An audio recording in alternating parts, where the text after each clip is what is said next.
As a K-12 school leader, safety is always top of mind. But if you're still using paper hall passes, can you quickly locate students during an emergency? Not knowing where students are can also lead to an increase in risky behaviors, causing valuable instructional time to slip away and leading to poor academic performance. But fear not, there's a modern solution that makes managing hall passes a breeze. Introducing Securely Pass, the all-in-one digital hall pass system designed for K-12 schools. With Securely Pass, you'll know building-wide which students are in the hallways during class time. You can also monitor your school's essential and non-essential hall use by keeping an eye on past trends throughout the school year.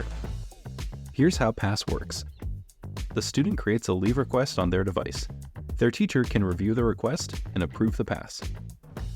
Once approved, the student's name, destination, time of departure, reason for departure, and length of time out of class are all recorded and viewable on a dashboard in real time. Securely Pass is the total solution for all pass situations. School leaders can set pass limits, schedule appointments, even keep a mischievous student or groups of students apart. The possibilities are endless. Learn how you can manage movement on your campus the easy way with Securely Pass.